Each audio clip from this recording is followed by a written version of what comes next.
Good morning, बच्चों. From today we are going to start our biology section because as far as chemistry is concerned, so almost all the syllabus of your board examination has been covered so far. Chemistry में जितना syllabus है उसमें से 90% syllabus cover हो चुका है. Biology segment हम start करते हैं. बायोलॉजी सेगमेंट में चैप्टर नंबर 6 और चैप्टर नंबर 6 के all the 4 parts have been covered. Nutrition and circulation that was covered by Dilip sir, and respiration and excretion this was covered by me. Today I am going to start chapter number 8, the most important chapter, and that is how do organisms reproduce. See, try to understand what is the ideal definition of reproduction actually. 7th or 8th class में भी we have discussed about the reproduction. Reproduction does mean the production of identical individuals from the parent cells. एक parent cell से उसकी daughter cells develop होगी. अब that might be identical or little bit different from them. Normally अगर बात करें तो parent cell से daughter cells का evolve होना और parent cell से daughter cells का जनरेशन होना, that is known as reproduction. So reproduction is an ability of living organism by which that organism can give rise और give birth to new individual. ये simple definition है reproduction की. Reproduction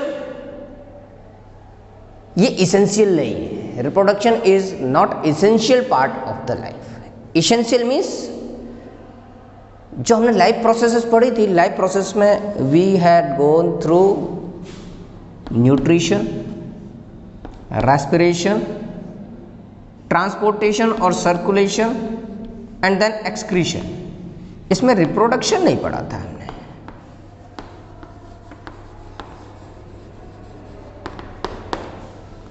nutrition था, respiration था, transportation था, excretion था, reproduction नहीं था, जबकि ह्यूमन फिजियोलॉजी का ये पार्ट है. Y?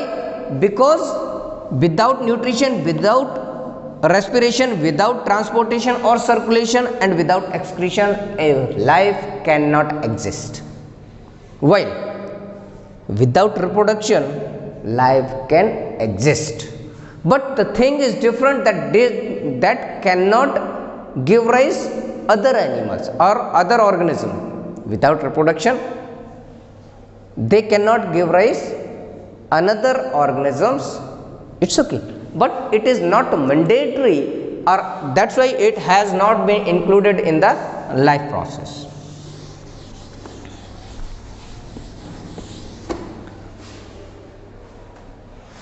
Then what is the importance of reproduction? Life process का पार्ट नहीं, ये तो हमने डिस्कस कर लिया. Then what is the importance of reproduction?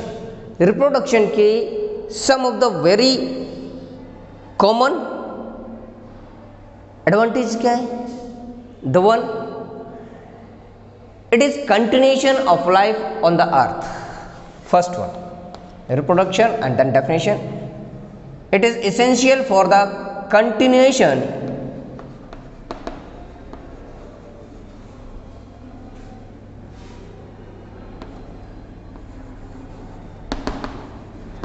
of life on earth.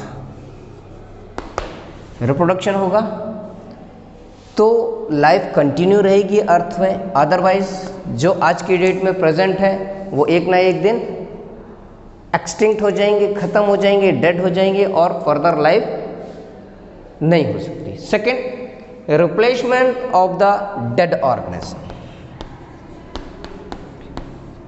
replacement of dead organism.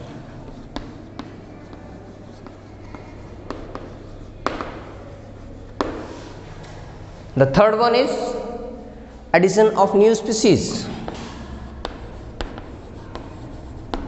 addition of new species and transfer of various forms of fourth, transfer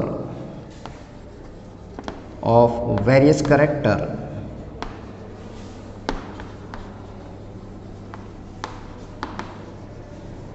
from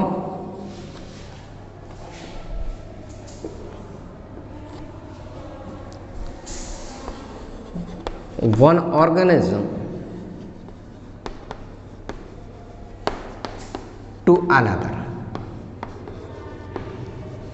देखिए reproduction के ये 4 major part है। यहाँ reproduction important है कि it is continuation for life on the earth. Bye the reproduction replacement of dead organisms can be taken place, addition of new species, until unless there is no reproduction, जब तक कोई reproduction नहीं है तो नया organism ही generate नहीं होगा, नए स्पीसीज की तो बात डिफरेंट है। स्पीसीज क्या होती है इसको हम अलग से डिस्क्राइब करेंगे। अभी सिर्फ इतना समझो कि like mango is a fruit और मैंगो की बहुत सारी वैरायटीज हैं, तो वो जो डिफरेंट वैरायटीज हैं उनको बोलते हैं species. So mango is a kind of fruit but different varieties of mango is known as different species of the mango. तो नए ऑर्गेनिजम्स के साथ साथ की स्पीसीज भी चेंज होगी। And transfer of various characters from one organisms to another organisms. जो previous organisms में कुछ कैरेक्टर्स हैं उनका भी ट्रांसफर नेक्स्ट जनरेशन में, that is possible by the reproduction only. Now the term arises कि ट्रांसफर ऑफ कैरेक्टर्स कैसे होगा, how the characters transferred from one generation to another generation. That is done by the copying of DNA.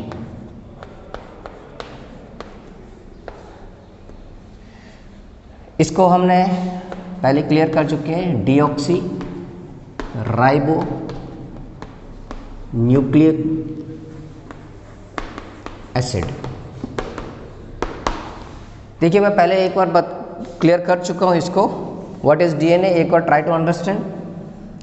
Suppose ये अभी 9th में flashback में जाओ, ये human एक एनिमल सेल है, ये न्यूक्लियस है। न्यूक्लियस के अंदर यहाँ पर हमने कुछ स्ट्रक्चर्स बनाई थी जिनको बोला था क्रोमोसोम्स।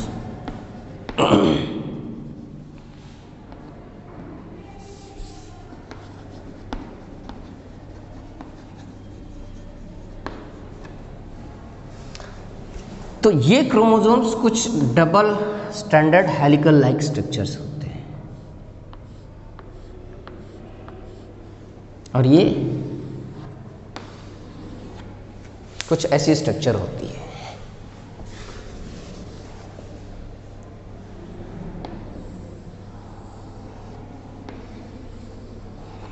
समथिंग लाइक दिस, और उसमें हमारी ये स्ट्रैंड्स होंगी। तो क्रोमोसोम्स दैट मीन्स जब न्यूक्लियस डिवाइड होना होगा तो हमें क्रोमोसोम्स नजर आएंगे, अदरवाइज न्यूक्लियर मटेरियल उसमें रहता है। ठीक, जब सेल डिवाइड होगी तो क्रोमोसोम्स नजर आएंगे। उस क्रोमोसोम में ये जो स्ट्रक्चर हमने ड्रॉ किया, दिस इज द डीएनए, और डीएनए में भी this particular portion which I am indicating with a different colour, this particular portion is known as genes. So we can say the genes, DNA और chromosomes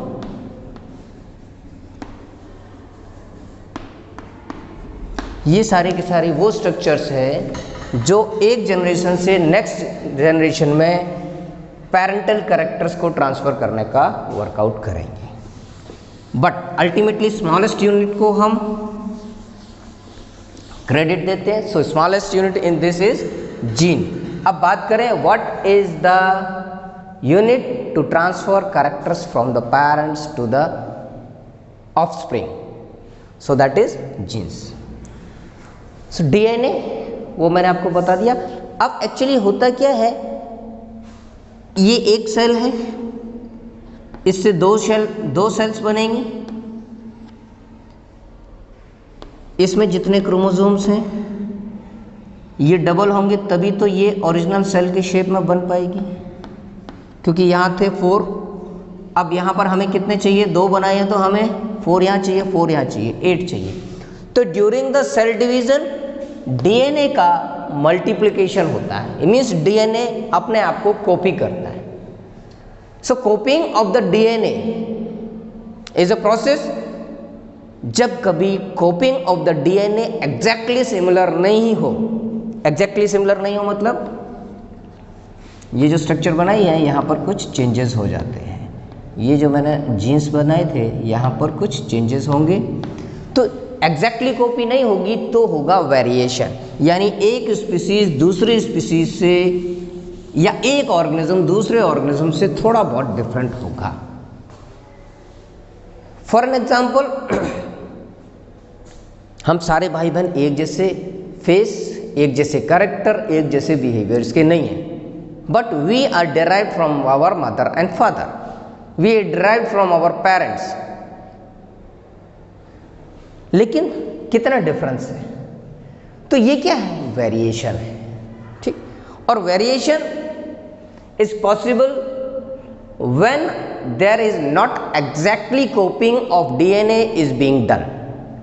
DNA की exactly copy नहीं होगी, DNA की कॉपिंग के duration में अगर थोड़े बहुत चेंजेस होंगे, that is known as variation. So variation की डेफिनेशन से अगर हम बात करें तो during reproduction when DNA copied to make similar structure but it is not absolutely similar and hence it is little different and responsible for changes, this character is called variation.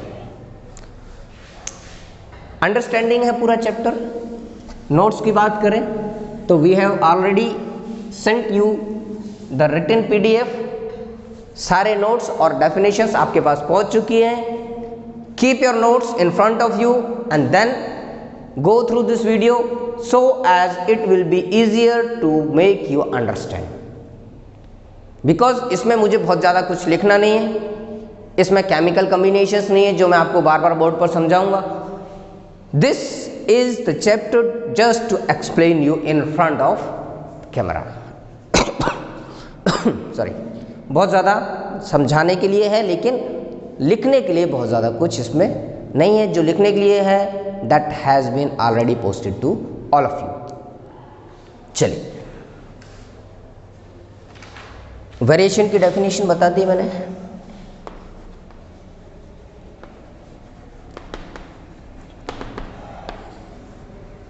यानी minor changes जो एक generation से दूसरे generation में होगी उसको हम variation बोलेंगे। अब variation many of the times fatal भी होती है और बेनिफिशियल भी होती है। मतलब फैटल मीन्स कभी कभी इतने ज़्यादा वेरिएशंस हो जाते हैं कि नया ऑर्गेनिजम्स एग्जिस्ट नहीं कर पाता, नया ऑर्गेनिज्म सर्वाइव ही नहीं कर पाता है। इतने ज़्यादा चेंजेस हो जाएंगे उस स्पीसीज में कि प्रेजेंट कंडीशन, प्रेजेंट एटमॉस्फेयर और प्रेजेंट अटायर के अकॉर्डिंग उसका सर्वाइवल मुश्किल हो जाता है, तो that might be fatal also. और स्पीसीज कई बार बेनिफिशियल भी होती है। बेनिफिशियल तो हमने बहुत सारे देखे हैं, जैसे एक कोई सिंपल मैंगो की भी बात कर लें। एक मैंगो है, जब मैंगो से कई सारी स्पीसीज बनेंगी, सपोज ये केसर है, बादाम है, चौसा है और कुछ है, बहुत सारी वैरायटीज़ है, मोर देन 1700 वैरायटीज़ हैं मैंगो की। तो वो क्या सारी स्पीसीज है और हर स्पीसीज में डिफरेंट कैरेक्टर्स हैं, उसका अपना टेस्ट है, उसका अपना साइज़ है। पहले मैंगो छोटा था, बाद में वही मैंगो बड़ा बन गया। ओवरऑल रिजल्ट क्या मिला हमें कि क्रॉप यील्ड बढ़ गई, क्रॉप यील्ड बढ़ गई।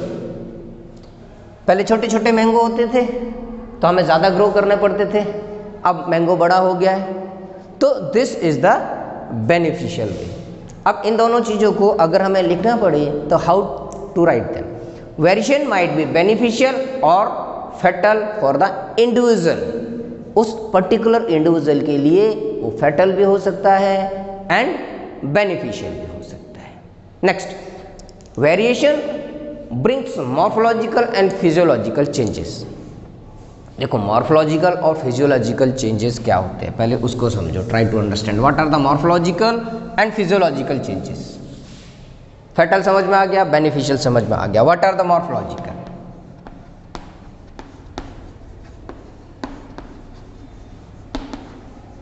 And physiological.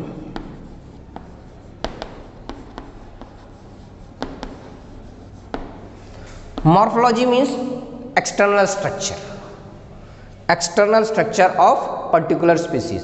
काऊ है, ठीक है, उसकी मॉर्फोलॉजी कैसे हम आइडेंटिफाई कैसे करेंगे कि ये काऊ है, कैमल नहीं है, काऊ है।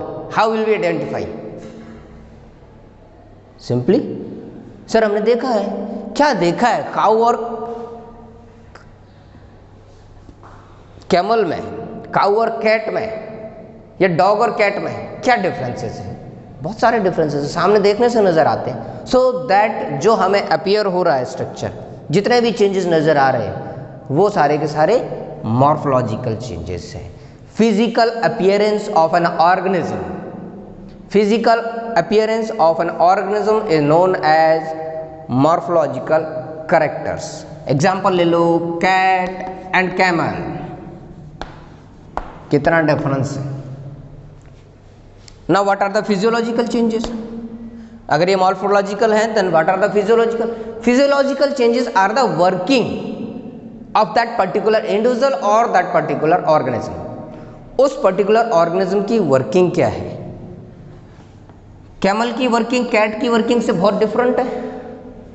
कैट की वर्किंग एक रैट की वर्किंग से बहुत डिफरेंट है, और ह्यूमन बीइंग्स की वर्किंग अदर मैमल से बहुत डिफरेंट है। बर्ड्स की वर्किंग रेप्टाइल से डिफरेंट है। तो that is the physiological changes. यहां बात करते हैं रेप्टाइल्स की और बर्ड्स की। रेप्टाइल्स क्या करेंगे? क्रीपिंग करेंगे, बर्ड्स फ्लाई करेंगे। इनका मोड ऑफ रेस्पिरेशन अलग है, इनका मोड ऑफ रेस्पिरेशन अलग है, न्यूट्रिशन अलग है, इसका न्यूट्रिशन अलग है, इसका रिप्रोडक्शन डिफरेंट है, इसका रिप्रोडक्शन डिफरेंट है। That means physical workout, the pattern how those are working physically, that is the physiological changes। इन दो टर्म्स में बहुत डिफरेंस है और वो आपको समझना जरूरी है अगर बायोलॉजी आगे से हमें बहुत अच्छे से समझनी है। सो 4 नए टर्म्स मैंने बताए। एक fatal means threatening to the life और डेथ कॉजिंग फैक्टर। बेनिफिशियल आपको सबको पता है। Next one is morphological changes और फिजियोलॉजिकल चेंजेस। तो मॉर्फोलॉजी एंड फिजियोलॉजी का डिफरेंसेस आपको क्लियर हो गया। नेक्स्ट बात करते हैं कि वेरिएशन की इंपॉर्टेंस क्या है, क्यों जरूरी है वेरिएशंस।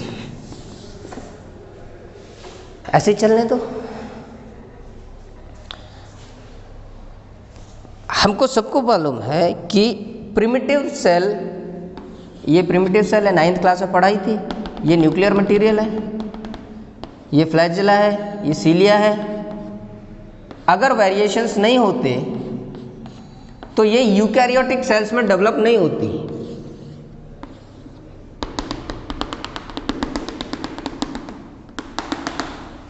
ये बैक्टीरिया है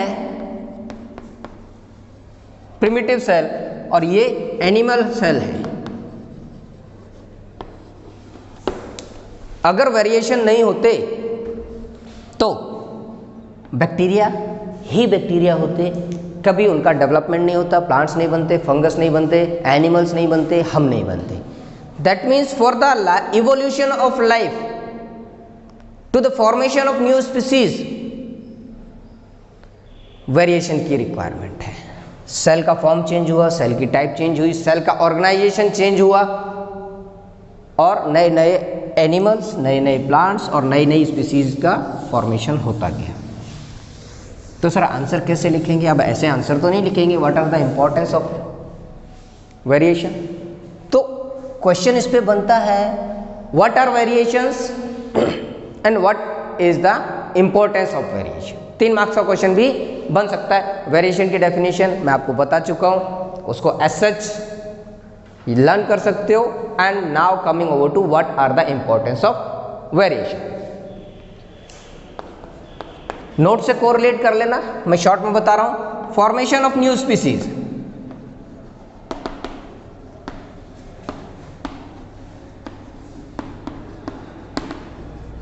नई स्पीसीज बनाएंगे। जब वेरिएशन होंगे तभी नई स्पीसीज बनेगी, अदरवाइज नई स्पीसीज नहीं बन सकती। सपोज एक बैक्टीरिया है जो 37 डिग्री सेंटीग्रेड तक ही टॉलरेट कर सकता है टेम्परेचर को, बाद में उसमें वेरिएशंस हुए, उसमें जेनेटिकल चेंजेस हुए और वो अडेप्ट करने लगा 45 डिग्री सेंटीग्रेड टेम्परेचर को भी। दैट मीन्स एक बैक्टीरिया की नई स्पीसीज जनरेट हुई जो 45 डिग्री सेंटीग्रेड टेम्परेचर को भी टॉलरेट कर सकती है। ठीक, ये सिंपल एक एग्जांपल, वेरिएशन के एग्जांपल लो, स्पीसीज के एग्जांपल लो तो बहुत सारे एग्जांपल्स मिलेंगे। टाइप्स ऑफ फिशेस, कितने टाइप की फिश है? हम केवल फिश का मतलब क्या है? फिश, मछली, कितनी वैरायटीज है मछली की, गिनते जाओ गिन नहीं पाओगे, इतनी सारी वैरायटीज है। ये क्या है? Species. Formation of new species, formation of new species, the most important factor of variation.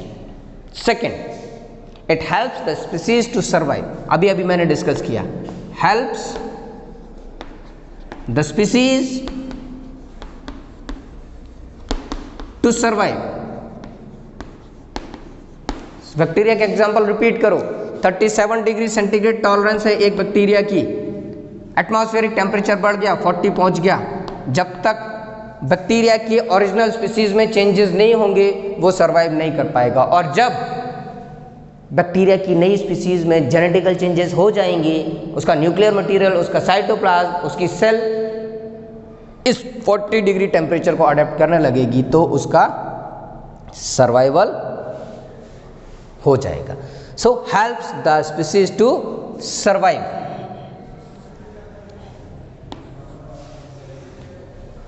Next, helps in the species to adapt according to new atmosphere. The same चीज रिपीट हो रही है बट हमें different segments और different points wise लिखना है। Helps the species to adapt in new और adverse conditions।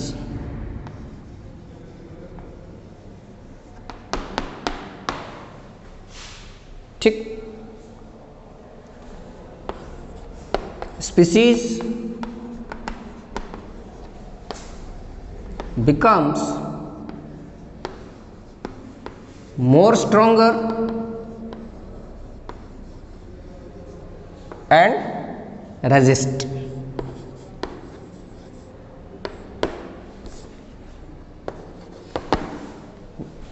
Fourth और फिफ्थ पॉइंट मैंने साथ में लिख दिया है। स्पीसीज ज़्यादा स्ट्रॉन्गर हो जाएगी और बहुत सारी डिजीज़ के लिए रेजिस्ट भी हो जाएगी। ये 4 और 5 पॉइंट्स हम लिख सकते हैं कि what are the importance of variation. Definition हम पहले डिस्कस कर चुके हैं। Now coming to the type of reproduction। Types of reproduction की बात करें then हमको सबको पता है कि different organisms have different types of reproduction। सारे ऑर्गेनिज्म एक ही तरीके से नई जनरेशन को बर्थ नहीं देते हैं, नई जनरेशन प्रोड्यूस नहीं करते हैं। So the production of new generation by the different ways, by the different method is known as the type of reproduction। Simply नई डेप्थ में समझ में आया तो इतना समझ लो, hen अंडे देती है और मैमल्स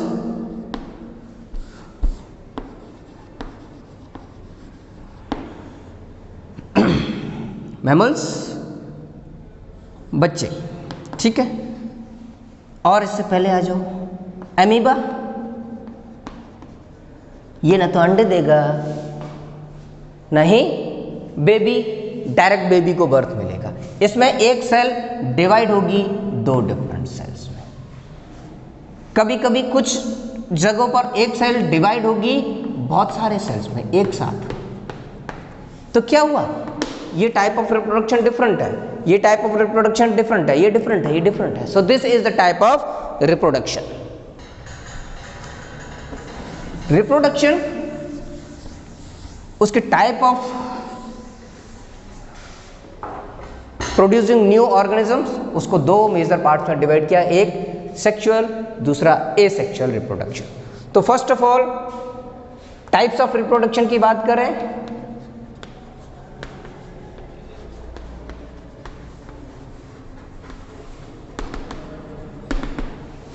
टाइप्स ऑफ रिप्रोडक्शन में the one is asexual and the other one is sexual.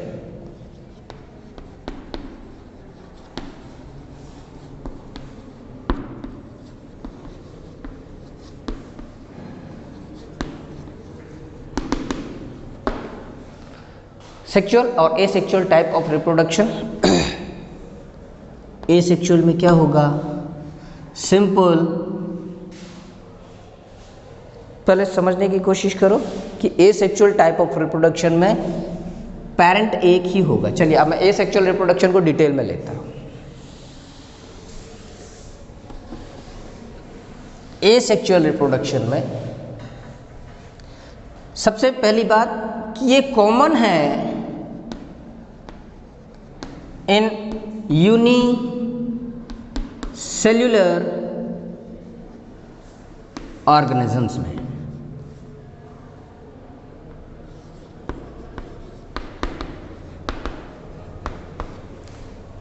Asexual type of reproduction is common in unicellular organisms। इसमें एक ही पेरेंट का इन्वॉल्वमेंट होगा।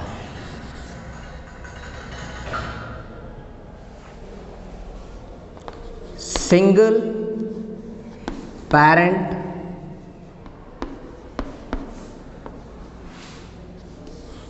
is involved। Single parent is involved during this type of reproduction and this is simple type of reproduction।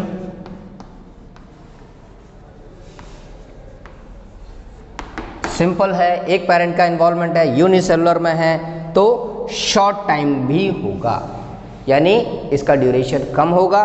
That means it is the rapid mode of reproduction.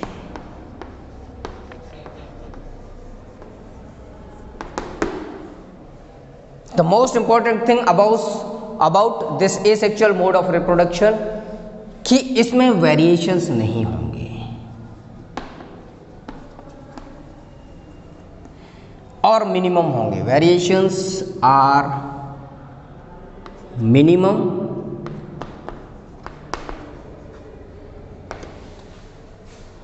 और not possible at all.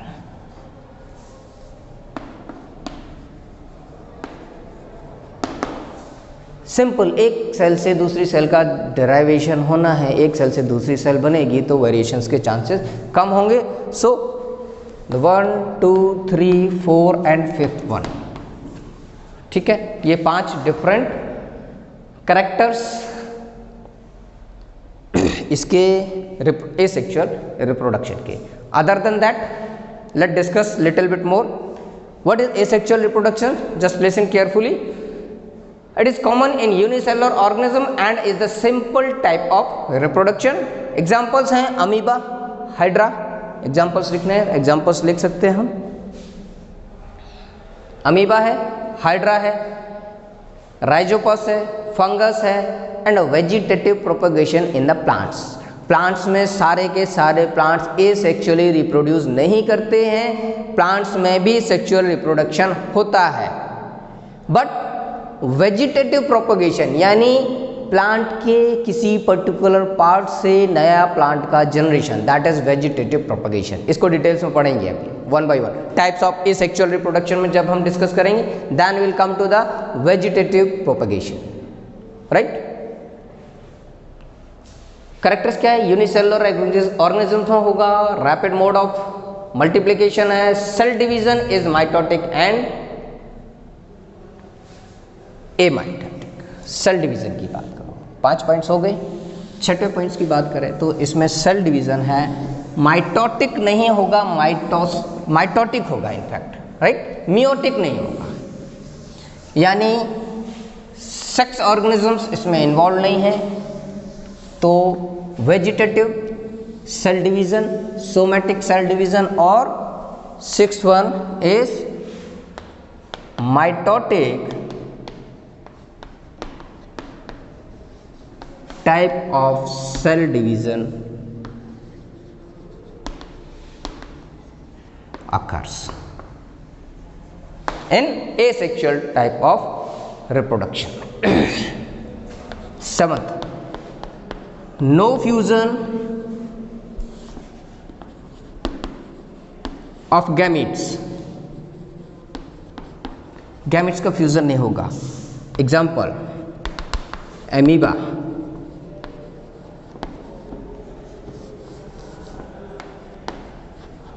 Hydra and vegetative propagation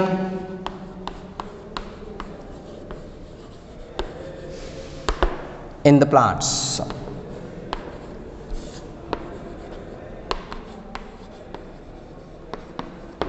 ये हुआ asexual mode of reproduction और उसके example. आज के लिए last topic cover करूंगा, sexual mode of reproduction. Sexual mode of reproduction क्या होता है, उसमें क्या क्या डिफरेंट कैरेक्टर्स हैं, एक बार उसको भी फटाफट पढ़ लें। Then will come to different type of asexual reproduction. Sexual reproduction की बात करते हैं। Second, B, sexual reproduction.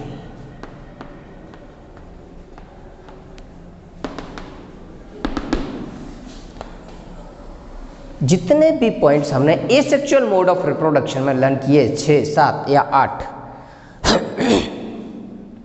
उनसे ही टैली करते हुए इसके सारे पॉइंट्स नोट डाउन कर लो। चल, common in unicellular organism first, तो common in multicellular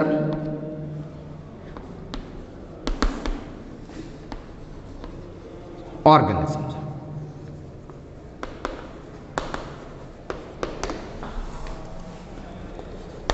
simple type of reproduction, तो ये हुआ complex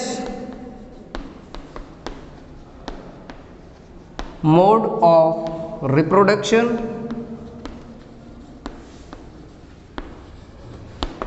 then come to the third one, that was rapid mode of reproduction. इसको हम डिलेड बोल सकते हैं और लॉन्गर ड्यूरेशन भी बोल सकते हैं। लॉन्गर डिलेड और longer procedure of reproduction. Other than that, cell division की बात करें तो meiotic, MEOTIC, meiotic means genetic cell division.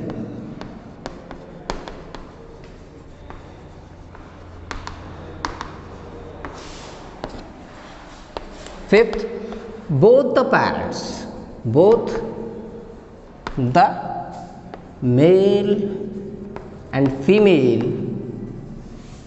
parents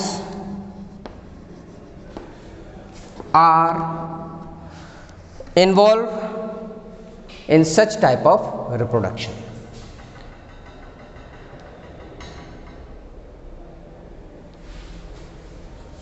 Sixth point, जो नए ऑर्गेनिजम्स होंगे उनमें फाइन स्टेजेस में वेरिएशन भी होगा, यानी एसेक्सुअल मोड ऑफ रिप्रोडक्शन में वेरिएशन नहीं था या बहुत मिनिमम था, इनफैक्ट नहीं होता है एसेक्सुअल मोड ऑफ रिप्रोडक्शन में। साइंटिस्ट बोलते नहीं होता है, मैं बोलता हूँ थोड़ा सा होता है। अगर एसेक्सुअल मोड ऑफ रिप्रोडक्शन में वेरिएशन नहीं होते तो आज नई सेल्स नहीं बनती मेरे अकॉर्डिंग। बट आपको दोनों चीज़ें इन्वॉल्व करनी है,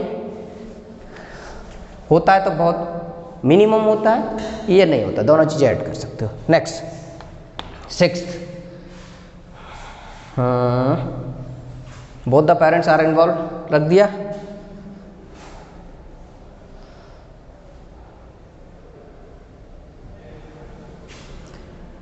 Variations are common in sexual mode of reproduction.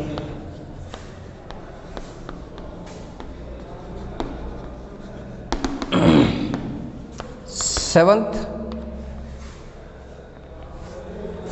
new species are formed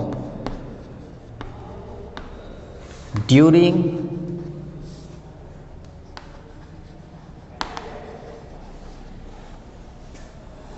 new species are possible to form, हमेशा नहीं बनती, हाँ, possible to form during sexual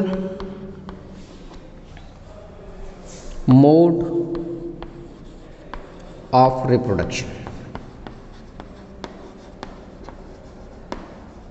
examples की बात करें तो सबसे पहले मैं प्लांट्स रखूंगा, बिकॉज वेजिटेटिव प्रोपगेशन हमने एसेक्सुअल मोड ऑफ रिप्रोडक्शन में पढ़ा था, इसलिए आपका कंफ्यूजन दूर कर दो। केवल vegetative propagation in the plant is asexual mode of reproduction, rest plants में reproduce by the sexual method.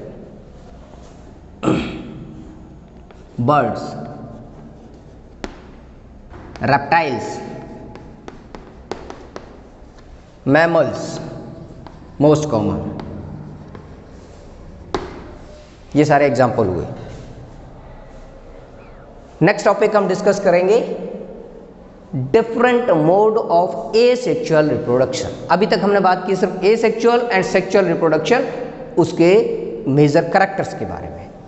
Now further we will discuss about the types of asexual reproduction that we will start in our next lecture.